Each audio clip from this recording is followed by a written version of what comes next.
Hello friends. तो आज हम लोग जानेंगे कि जो हम पिछला लेक्चर में पढ़ाए थे कि कैनाल क्लासिफिकेशन हम लोग आया था तो मोबाइल मेरा बंद हो गया। तो आज हम लोग स्टार्ट से पढ़ेंगे यहाँ से कैनाल क्लासिफिकेशन हम लोग आज जानेंगे कि कैनाल क्लासिफिकेशन हम लोग क्यों करते हैं। ठीक है, तो कैनाल क्लासिफिकेशन का मतलब ये होता है कि हम विभिन्न जो भी कैनाल हैं उसको किस कैनाल को किस कैटेगरी में रखा गया है, किस कैनाल को किस कैटेगरी में रखा गया है। तो सबसे पहले हम लोग ये देखते हैं।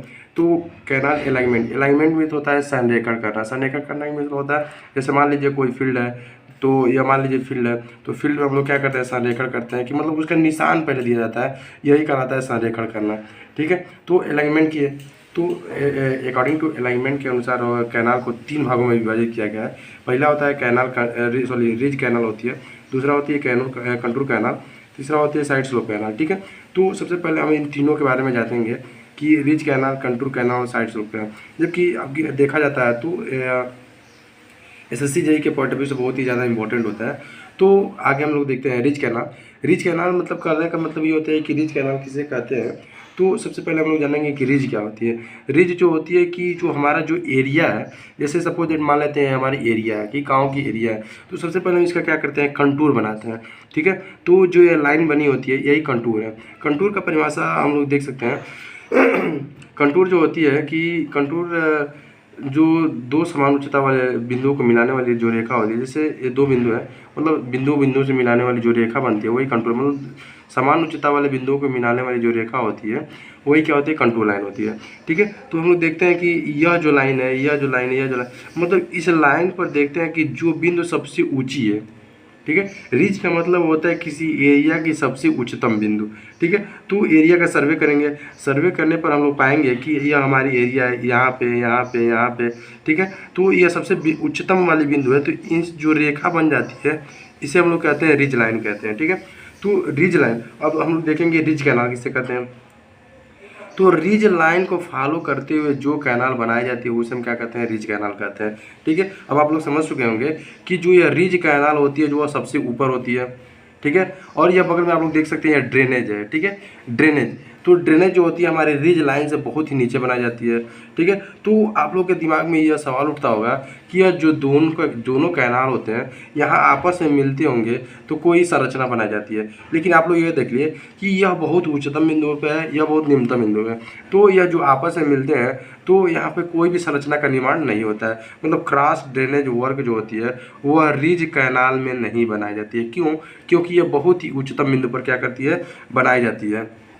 इसके बाद से हम लोग देखते हैं कि जो रिज कैनाल जो होती है यह सबसे उच्चतम बिंदु पे है। आप लोग देख सकते हैं कि जो यह रिज कैनाल है, रिज को फॉलो करते हुए जो कैनाल बनाई जाती है उसे हम रिज कैनाल कहते हैं। इससे पानी आ गई है तो यह सबसे ऊपर है, तो अर्थात कहने का मतलब है इधर के जो एरिया होंगे सिंचित करने वाले जो खेत होंगे, ठीक है, इधर के एरिया और इधर के एरिया, ठीक है, इन दोनों के एरिया को क्या करता है, यह रिज कैनाल क्या होता है, सिंचित कर सकता है। मतलब सिंचित करने का मतलब होता है इरिगेशन कर सकता है। ठीक है, तो इसे कहने का मतलब ये है कि हम लोग टेक्निकल भाषा में क्या कर सकते हैं कि इसका कमांडेंट एरिया, मतलब सिंचाई करने का कमांडेंट एरिया जो होती है रिज कैनाल की बहुत ही ज़्यादा होती है। इसमें क्रॉस ड्रेनेज वर्क नहीं बनाए जाते हैं। क्यों?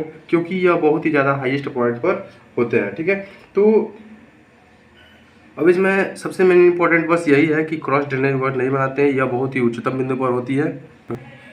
मैं एक बार फिर से बताना चाहता हूँ कि रिज कैनाल, आप लोगों को कहीं कन्फ्यूजन ना हो, रिज कैनाल का मतलब होता है कि किसी एरिया का सबसे उच्चतम बिंदु, ठीक है, उस बिंदु को मिलाने वाली जो रेखा होती है उसे रिज लाइन कहते हैं। जो सबसे उच्चतम बिंदु होती है उसे रिज कहते हैं। उन सभी उच्चतम बिंदु को मिलाने वाली जो रेखा होती है उसे हम क्या कहते हैं, रिज लाइन कहते हैं। और रिज लाइन को फॉलो करते हुए जो रेखा बनाई जाती है उसे हम रिज कैनाल कहते हैं। ठीक है, तो रिज कैनाल हो गया क्या, रिज कैनाल जो होती है सबसे उच्चतम बिंदु पर बनाई जाती है। इसमें क्रॉस ड्रेनेज वर्क नहीं बनाए जाते हैं। क्यों? क्योंकि यह बहुत ही उच्चतम बिंदु पर होती है। ठीक है, जबकि यह ड्रेनेज अथवा कंटूर कैनाल से इससे कोई वास्ता नहीं होती है, क्योंकि यह बहुत ही ऊंचाई पर होती है।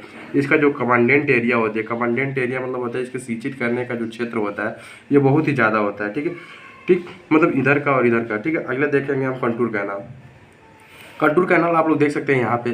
ठीक है, समान कंटूर, जो कंटूर मतलब कंटूर लाइन यह हो गया, समान कंटूर अर्थात कहने का मतलब ये है 90 यहाँ पे है, 90 यहाँ पर है। ठीक है, 90 यहाँ पे है। ठीक है, तो समान कंटूर है, यह उच्चता जो है मतलब 90 है, ठीक है, मतलब सी लेवल से या 90 है या 90 है 90 है, मतलब समान लेवल पर जो कंटूर बनाए जाते हैं। अर्थात कहने का मतलब ये होती है समान कंटूर पर जो रेखा बनाए उसे कंटूर, मतलब समान कंटूर जो है उस पर बनाए, उसको फॉलो करते हुए जो कंटूर बनाई जाती है उसे हम कंटूर कैनाल कहते हैं। ठीक है, समान कंटूर को फॉलो करते हुए जो नहर बनाई जाती है उसे हम क्या कहते हैं, कंटूर कैनाल कहते हैं।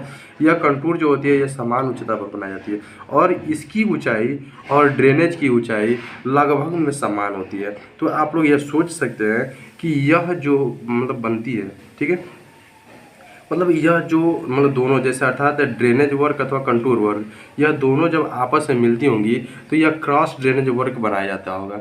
ठीक है, तो जब कंटूर कैनाल और ड्रेनेज जो आपस में मिलती हैं तो वहाँ पर एक हम लोग संरचना का निर्माण करते हैं। वो हम लोग आगे पढ़ेंगे कि किस संरचना का निर्माण करते हैं और क्यों करते हैं।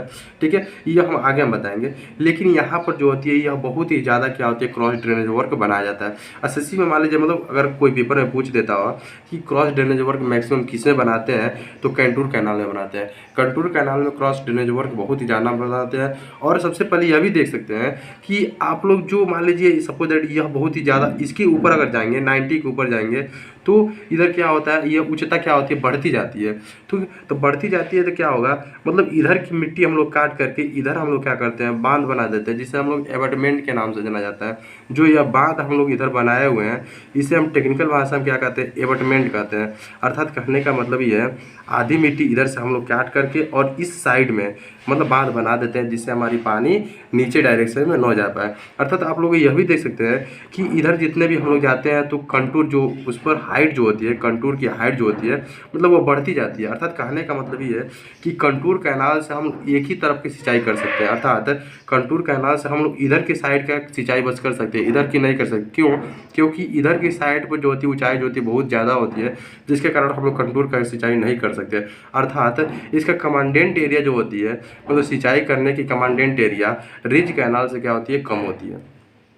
ठीक है, ड्रेनेज का काम क्या होती है कि ड्रेनेज आप लोग गांव में देखते होंगे कि ड्रेन बनाया जाता है। ड्रेन क्यों बनाया जाता है? क्योंकि गांव की सप्लाई जितने भी गांव के पानी होते हैं ड्रेन वगैरह मतलब छोटी छोटी नालियों से या फिर कहीं से, ठीक है, जो बारिश के पानी हो गया इधर पानी क्या करता है, यह एब्जॉर्ब करता है। ठीक है, पानी को क्या करता है, यह एब्जॉर्ब करता है और ड्रेनेज बनता है। और ड्रेनेज के कारण यह किसी नहर या नाली मतलब किसी से मिल करके यह बड़े मतलब मिल जाता है, बड़े नदियों या फिर बड़े नहरों में मिल जाता है। यह पानी सीधे कहाँ चला जाता है, मतलब और तो पृथ्वी के अंदर चला जाता है। ठीक है, तो आगे अब हम लोग देखते हैं क्या मतलब हम लोग ridge canal, contour canal in दोनों के बारे में जान गए, ड्रेनेज के बारे में जान गए और ड्रेनेज के बारे में यह भी जान सकते हैं। मतलब अभी हम बताएंगे तीनों मिक्स करके इंपॉर्टेंट टॉपिक बताएंगे, मतलब इंपॉर्टेंट क्वेश्चंस बताएंगे इसमें।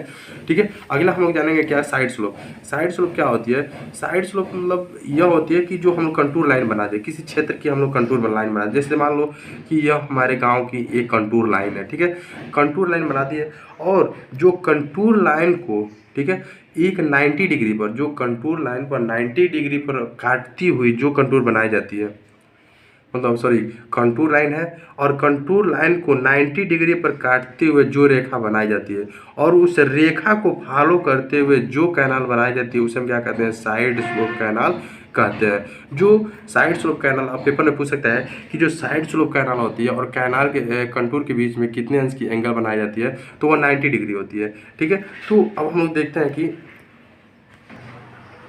ठीक है, तो कंटूर लाइन, अब यह हम लोग देखते हैं जो यह कंटूर लाइन है 90 है, यह कितना मतलब 89 है। ठीक है, यह कितना है 77 है, यह कितना है मतलब 76 है, यह कितना है, यह 72 है। अब आप लोग देखते हैं कि जो 90, 98, 97, 96, 92 यह कंटूर की उच्चता के बिंदु को दर्शा रहा है। ठीक है, तो आप लोग देख सकते हैं जो यह ढाल है, ठीक है, जो 90 डिग्री पर हम लोग काटे हुए हैं, ठीक है, जो कंटूर लाइन को 90 डिग्री पर काटा हुआ है, तो इस ढाल को बहुत तेज़ी से, अर्थात बहुत तेज़ी से ढाल दिया गया। अर्थात कहने का मतलब ये है जब तेज़ी से कोई पानी अगर किसी अप स्ट्रीम से डाउन स्ट्रीम की तरफ जाता है, ठीक है, अप स्ट्रीम से डाउन स्ट्रीम की जाता है तो उसमें क्या होता है, स्कोरिंग की समस्या होने लगती है। ठीक है, स्कोरिंग मैं आगे बताऊंगा क्या होती है, स्कोरिंग क्या होती है। यह नहर में बहुत ही भयानक चीज़ होती है, जिसके कारण क्या होता है, हमारे नहर जो होते हैं वो कट जाते हैं, फेल हो जाते हैं, ठीक है। उसका जो एबटमेंट होता है कट जाता है। आगे हम सब बताएंगे, ठीक है, कि रिज स्कोरिंग क्या होता है, सिल्टिंग क्या होती है, स्कोरिंग को रोकने के लिए उपाय क्या होते हैं, सिल्टिंग को रोकने के लिए उपाय क्या होते हैं, आगे हम सब बताएंगे, ठीक है। अगर आपको यह वीडियो अच्छा लगे तो सब्सक्राइब करें, फॉलो करें, ठीक है। तो आगे हम लोग देखते हैं कि अब इसमें हम तीनों, मान लीजिए हम आपको तीनों बता दिए, अब तीनों में से सबसे इम्पोर्टेंट टॉपिक अर्थात सॉरी क्वेश्चन कैसे बनते हैं कि रिज कैनाल जो होती है, पूछेगा क्वेश्चन में कि सबसे ज़्यादा क्रॉस ड्रेनेज वर्क किसमें बनाया जाता है, तो सबसे ज़्यादा cross drainage work contour canal में बनाते हैं। क्यों बनाते हैं, क्योंकि यह कंटूर कैनाल और ड्रेनेज जो होती है पास होती है, मतलब समान उच्चता पर होती है, इसलिए जो होता है इसके क्रॉस सेक्शन, मतलब जब यह क्रॉस करती हैं तो वहाँ पर हम लोग क्रॉस ड्रेनेज वर्क बनाते हैं। सबसे कम किसमें बनाते हैं, तो रिज कैनाल में बनाते हैं, क्योंकि यह इसकी उच्चता जो होती है सबसे उच्चतम पर होती है। साइड स्लोप, अब ये पूछ लेते हैं किसका कमांडेंट एरिया किसका ज़्यादा होता है, किसका कम होता है, ठीक है। तो उसकी वजह से साइड स्लोप में क्या होती है, साइड स्लोप में पूछ सकता है कि, ठीक है। तो अब सबसे मेन इंपॉर्टेंट यह होता है कि जब इसमें हमारी ढाल बहुत तेज़ी से होती है तो इसमें हम फालिंग बनाते हैं, इसमें फाल बहुत ज़्यादा होते हैं, ठीक है, ज़्यादा फाल बनाया जाता है। फाल बनाने का मतलब ये है, मतलब फाल बनाने से इसका जो स्कोरिंग होता है यह धीरे धीरे कम होता है, ठीक है। फालिंग बनाने से लिए, जैसे मान लीजिए यह हमारा यह स्टो मतलब एक नहर है जिससे पानी बहुत तेज़ी से आ रहा है, ठीक है। अभी इसके फाल को रोकने के लिए हम लोग क्या करते हैं, मतलब आगे कुछ ऐसी संरचना बना देते हैं उसके आगे, जिससे हमारे पानी की वेलोसिटी कम हो जाती है, और पानी की वेलोसिटी कम होने के कारण क्या होती है, हमारी स्कोरिंग कम हो जाती है, ठीक है। यही मेन टॉपिक। अभी हम आपको अपना नोट्स हम दिखा देते हैं कि जो हमारा नोट्स है वह किस प्रकार के, आप लोग उसको स्क्रीनशॉट ले सकते हैं, ठीक है। उसके बाद से हम लोग देखते हैं अकॉर्डिंग टू सप्लाई, ठीक है। अलाइनमेंट हम लोग पढ़ चुके हैं। उसके बाद से अकॉर्डिंग टू सप्लाई के आधार पर हम लोग नहर को कितने भागों में बांटा गया है। पहला होता है, मतलब दो भागों में हम लोग बांटते हैं। पहला है क्या, प्रीनियल कैनाल, दूसरा होता है इंडुडेशन कैनाल। इंडुडेशन कैनाल मतलब बाढ़ नहर है, ठीक है। तो पहला नंबर हम बारहमासी। बारहमासी का मतलब होता है कि ऐसी नहर, मतलब गवर्नमेंट एक ऐसी नहर बनाती है जिसके कारण क्या होता है, पानी उसमें 12 महीना उसमें पानी क्या होता है, प्रवाहित होता रहता है, जिसे हम लोग क्या कहते हैं, बारहमासी नहर कहलाता है, ठीक है। इंडुडेशन में क्या होता है, मतलब बाढ़ नहरें क्या होती है। बाढ़ नहरें का मतलब क्या होती है, ऐसी नहर, ठीक है, जो सिर्फ बाढ़ आने पर, आप लोग अपने गांव में देखे होंगे कि कोई नहर ऐसी हमेशा सूखी पड़ी रहती है, जब बाढ़ आती है तो बाढ़ नहरें, हम बाढ़ नहर क्यों बनाते हैं, क्योंकि हमारी जो एरिया होते हैं वो पानी से पूर्णतः डूबे ना, ठीक है। मतलब बाढ़ आया तो पानी वहाँ से निकासी हो जाए, दूसरे नहर में जाके नदी में मिल जाए, ठीक है, सागर में, मतलब पानी हम वहाँ से निकल जाए, इसीलिए हम लोग क्या कहते हैं, बाढ़ नहर का निर्माण किया जाता है, ठीक है। आप लोग समझ चुके होंगे, ठीक है। उसके बाद से अकॉर्डिंग टू फाइनेंशियल एस्केप के द्वारा हम लोग नहर को कितने भागों में बांटा गया है, दो प्रकार में, ठीक है। एक होता है प्रोडक्टिव कैनाल, दूसरा होता है प्रोटेक्टिव कैनाल। प्रोडक्टिव कैनाल का मतलब क्या होती है, प्रोडक्टिव कैनाल का मतलब क्या होता है, अकॉर्डिंग टू फाइनेंशियल स्केप, दूसरा मतलब इसमें दो भागों में बांटा गया है। कौन होता है, एक प्रोडक्टिव कैनाल होते हैं, एक प्रोटेक्टिव कैनाल होती है, ठीक है। प्रोडक्टिव कैनाल किसे कहते हैं, जब मतलब अगर कोई हम लोग नहर बनाते हैं, सपोज दैट मान लीजिए या हम लोग नहर बना दिए,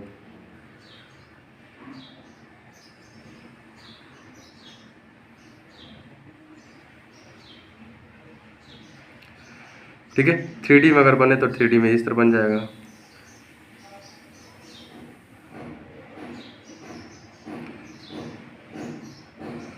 ठीक है। मतलब ऐसा, मतलब एक हम लोग ऐसी नहर बना, गवर्नमेंट हमारा नहर बनवा दी, ठीक है, गवर्नमेंट नहर बनवा दी तो इसका काम यह नहीं है, तो हम लोग प्रोडक्टिव कैनाल में हम लोग ये देखते हैं, प्रोडक्टिव कैनाल में जो गवर्नमेंट हम लोग को नहर बना देती है, इसमें जितना कॉस्ट लगती है, मतलब जितना इसमें बनवाने में जितना पैसा लगता है उसका 6% वार्षिक ब्याज, वार्षिक के तौर पर क्या करती है वो लेती है, वार्षिक सालाना इनकम के तौर पर क्या करती है, लेती है। कौन, गवर्नमेंट लेती है। मतलब आप लोग देखते होंगे कि गांव में एक कर्मचारी आता है जो कि हेक्टेयर या फिर बीघा के हिसाब से वो पैसा लेता है, जितने भी नहर के किनारे जो घर बनते हैं, मतलब सॉरी खेत बनते हैं, खेत होते हैं, वह उसका पैसा लेता है, ठीक है। तो उसे हम प्रोटेक्टिव कैनाल, मतलब प्रोडक्टिव कैनाल क्या होती है, प्रोडक्टिव कैनाल क्या होती है, तो जो कंस्ट्रक्शन कास्ट होती है, ठीक है, उसका इनकम जो होती है सालाना क्या होती है, 6% क्या होता है वो लेता है, ठीक है। अब उसके बाद हम लोग देखते हैं प्रोटेक्टिव कैनाल। प्रोटेक्टिव कैनाल का मतलब क्या होती है कि सूखाग्रस्त क्षेत्रों में जो, मतलब अर्थात कहने का मतलब ये है कि हमारे गाँव में अगर सूखा पड़ जाए, ठीक है, सूखा पड़ जाए या फिर कोई आपदा हो जाए, ठीक है, कि सूखाग्रस्त अथवा डिस्ट्रीब्यूशन करती है। मतलब अगर कहने का मतलब ये है कि सूखाग्रस्त क्षेत्रों में जो नहर पानी है मतलब डिस्ट्रीब्यूट करती है, अर्थात हमारा जो मान लीजिए यह हमारा गांव है, ठीक है, इस गांव में अगर पानी की किल्लत पड़ जाए, मतलब पानी की कमी पड़ जाए, तो गवर्नमेंट क्या करेगा, किसी नहर के द्वारा इस नहर में क्या करेगा, पानी की सप्लाई कर देगा, जिसके कारण यहाँ पर जितने भी मनुष्य हैं उसको पानी की कमी महसूस ना हो। ठीक है, इसके कारण हम लोग क्या करते हैं, मतलब अब ठीक, मतलब कहने का मतलब ये है, सूखाग्रस्त बाढ़ मतलब सूखाग्रस्त क्षेत्रों में जो उसकी सप्लाई करने के लिए, उसकी कमी को दूर करने के लिए जो नहर बनाए जाते हैं उसे हम प्रोटेक्टिव कैनाल कहते हैं। उसके बाद से हम लोग देखते हैं अकॉर्डिंग टू डिस्चार्ज। अकॉर्डिंग मतलब यह जितने भी प्रकार के हैं, मतलब main canal, branch canal, major canal, ठीक है, उसके बाद माइनर कैनाल, उसके बाद वाटर कोर्स, ठीक है, यह हम आप लोगों को अगले वीडियो में बताएंगे, क्योंकि यह डिजाइन मतलब यह बिना फिगर से आप समझ नहीं पाएंगे। क्यों? क्योंकि इसके द्वारा हम लोग, मैं वैसे ही आप लोगों को बता दे रहा हूँ कि जो वाटर कोर्स कैनाल जो होती है यह 0.25, ठीक है, 0.25 से क्या होती है, कम इसके क्यूमेक से, उसके बाद से 0.25 से 0.5, उसके बाद मेजर से होते हैं पॉइंट, ठीक है। इसी के कारण हम आपको फिगर के द्वारा हम लोग क्या करेंगे, हम इसको क्या करेंगे बताएंगे, इसके द्वारा आप लोगों को बहुत ही अच्छी तरीके से समझ आएगी। उसके बाद से हम लोग देखते हैं, हम according to discharge and according to supply, ठीक है, according to soil, sorry according to a soil है, ठीक है, according to soil, according to soil मतलब सॉइल के आधार पर हम लोग, मिट्टी के आधार पर, ठीक है, हम लोग एलुवियल मतलब उसका क्या करते हैं, नहर बनाते हैं। जैसे एलुवियल सॉइल हो गया, नॉन एलुवियल सॉइल, अगर मान लीजिए एलुवियल सॉइल हो जाएगी, उसके बाद से नॉन एलुवियल सॉइल होगी। जैसे मान लीजिए हम लोग, गवर्नमेंट हम लोगों को नहर बनाने के लिए इस एरिया में भेज दी, तो वहाँ पर जाएंगे तो हम लोग पहले सर्वे करेंगे वहाँ की मिट्टी कैसी है, वहाँ पर कितने मनुष्य हैं जो कि यूज कर रहे हैं, ठीक है, मतलब कितने खेती हैं वहाँ पर, कमांडेंट एरिया कितना है, किस प्रकार के नहर बनाएंगे, कौन सी नहर बनाएंगे, उसके लिए कौन ये कितने मतलब इसमें से कितने प्रकार का मतलब किसके अलाइनमेंट मतलब किसके द्वारा हम लोग किस अकॉर्डिंग के अनुसार हम लोग नहर बनाएंगे, ठीक है, और उसका कंस्ट्रक्शन कास्ट कितना पड़ेगा, मिट्टी की जांच कैसे करेंगे, मिट्टी की जांच करना पड़ेगा, उसका परमेबिलिटी मिट्टी की देखना पड़ेगा, मतलब सब चीज़ देख करके हम लोग क्या करते हैं, एक नहर का निर्माण करते हैं। ठीक है, तो इसके बाद से हम अगले वीडियो में बताएंगे। तब तक के लिए बाय बाय। अगर वीडियो अच्छा लगे तो लाइक और शेयर और सब्सक्राइब करना ना भूलें। ठीक है, तब तक के लिए बाय बाय।